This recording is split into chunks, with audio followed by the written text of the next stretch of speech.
B804.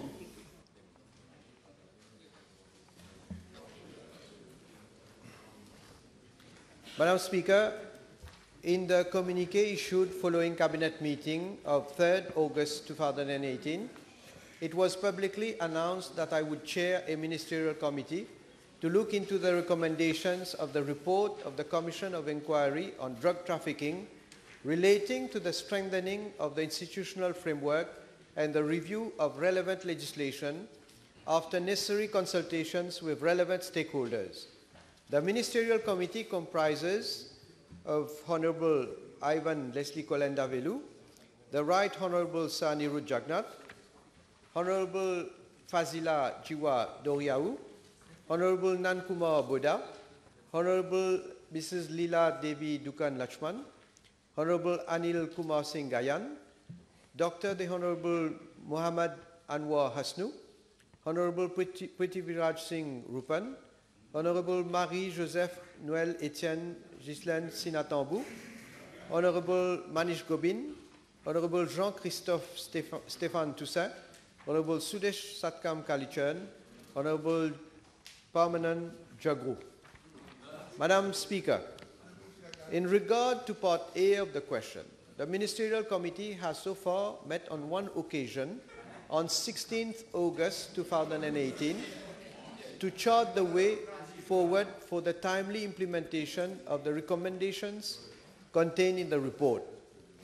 Concerning Part B of the question, the Ministerial Committee decided to set up a task force under the chair of the Director General of the Independent Commission Against Corruption to coordinate the implementation by the relevant investigative agencies of the recommendations contained in the report of the Commission of Inquiry on Drug Trafficking and its annexes in relation to further inquiries that the Commission has earnestly called for in a number of identified areas, those cases where names have been mentioned, cases where the Commission has drawn attention to but has not been able to gather sufficient evidence to investigate into, and any other matter not mentioned in the report but which might be related to the above.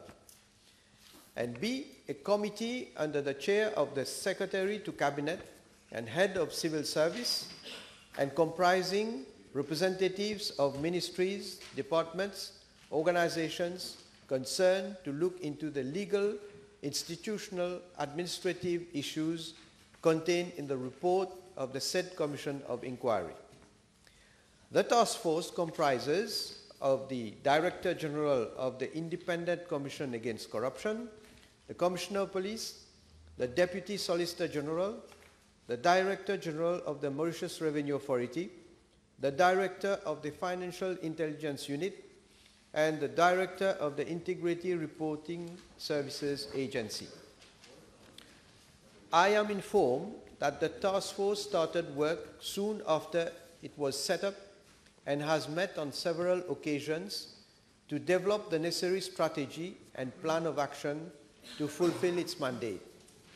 Madam Speaker, the report of the Commission of Inquiry on Drug Trafficking contains some 460 recommendations. The committee, under the aegis of the Office of the Secretary to Cabinet and Head of Civil Service, has held several working sessions with representatives of ministries, departments, organizations concerned with a view to expediting the implementation of the recommendations contained in the report. So far, around 80 recommendations have already been implemented. Implementation is ongoing on some 120 other recommendations. The full implementation of about 95 other recommendations would require either new legislative measures or amendment to existing legislation. In regard to the remaining recommendations, consultations at the level of ministries, departments, organizations are ongoing as their implementation requires, in some cases, major policy decisions, a thorough study of the legal implications, concurrence of the service commissions, a review of the existing organization structures by the Pay Research Bureau, as well as the creation of new grades, and assessment of the merits of the recommendations made in the report, as opposed to the prevailing arrangements which are considered to be adequate. And in some cases, the implementation of the recommendations is not considered to be feasible or practical, and substantial financial resources for which provision has not been made in the current budget. Madam Speaker, with a view to ensuring constant monitoring of the implementation of the recommendations, a permanent secretariat has been set up at the level of my office. Yes, Madam Speaker, the report has been made public since July this year. And since then there has been 3 committees that has been set up, the ministerial committee, the committee chaired by ACAC, and the last one, the committee chaired by the SEC to come. Therefore, can I ask the Honourable Prime Minister, since the report has been made public, how many inquiries, concrete inquiries, has started by the police?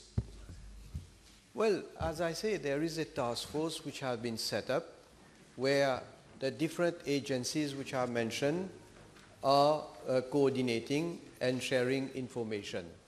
So you don't expect inquiry to start now and to be completed tomorrow. You have to give time. So I can assure the Honourable Member in the House that the work is ongoing. Inquiries are being conducted. People are being called to give statements. Therefore, in due course, whenever they will come to a conclusion, of course, I will be able to inform the House and the public also about the outcome. Honourable Adrien Duval.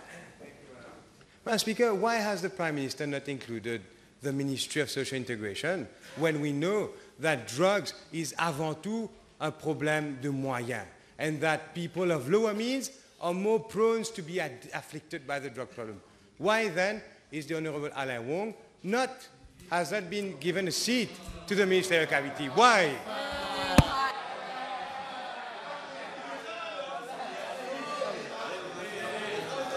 Madam Speaker, of course, I can understand that the member has never formed part of any government before, but anyway, that is lack of experience. Of course, we cannot have a committee of ministers comprising of all the cabinet. If we had to include not only the ministry concerned, every ministry is concerned. But this committee, of course, co-opts as and when required ministries which are relevant, pertaining to the issues that we are discussing. Honourable Boulel, Honourable Leader of Opposition first, please. Speaker, can I also know, Prime Minister, with regard to 3 of the main recommendations of the Commission, the National Drug Policy Commission, the Juge d'application des peines, and the Drug Offenders Administrative Panel. What is the fate now proposed for these 3 main recommendations? Well, all this will be analyzed. We are looking into all these recommendations. And as I said, there are certain recommendations which will require fundamental changes in the law, fundamental changes with regard to institutions. And we cannot just, like that, take a decision and say, we are very if we go and implement. We are looking at all these recommendations.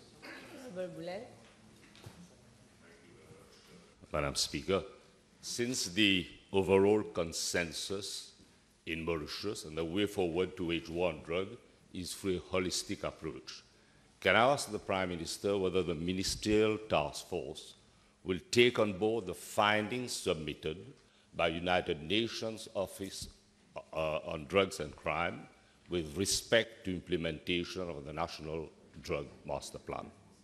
Well, it is not a ministerial task force, it is a ministerial committee. But I can assure the Honourable Member that we are working with the UNODC.